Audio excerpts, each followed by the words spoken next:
Takahia ana ngā wharehau e te kaumātoru o Kāinga Ora, ko whakatūwhera ki Tokoroa.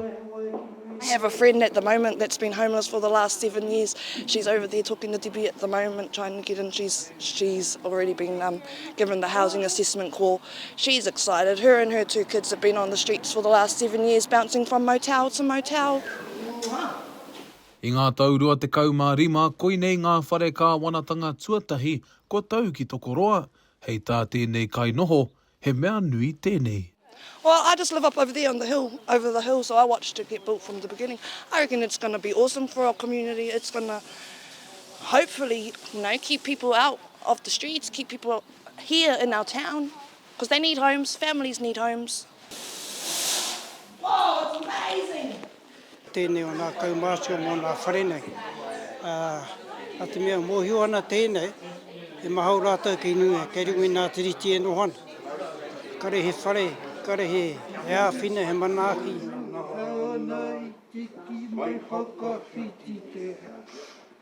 Nā te hāpuku rikiriki o Raukawa te mahi nui, kia whakanoa ngā whare, kia haumaru ai te noho.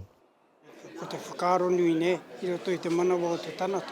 Kare i tuatu i te hi kaka o te nākau, ko ki te nā whare nei, enari ko te mea nui, ko nā mea kore whare. He mahana te nākau ki te kite o koutou o tātou whānau, neke atu ki tō whare hau, whare mahana, whare wera. Koinei tētehi o ngā whare pāpori ki konei ki Tokoroa. E rua ngā ruma moe ki tēnei whare.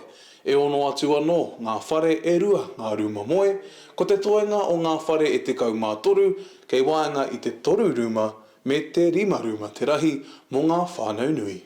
It always has been a focus for Kāinga Ora. It's just hard when you're a little bit further out of Kirikiroa, so obviously we're based in Kirikiroa. The opportunities don't come up as much in this area.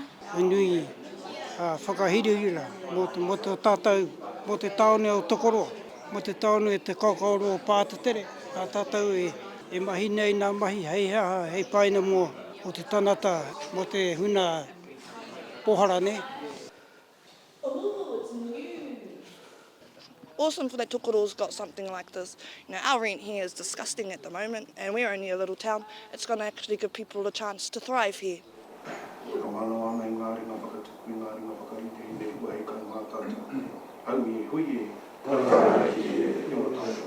Kua riro mā ngā whānau me ngā kainoho hau te mahi, kia ora ai ngā kāinga te kaumātoru. Te kawa paora, mā Aukaha.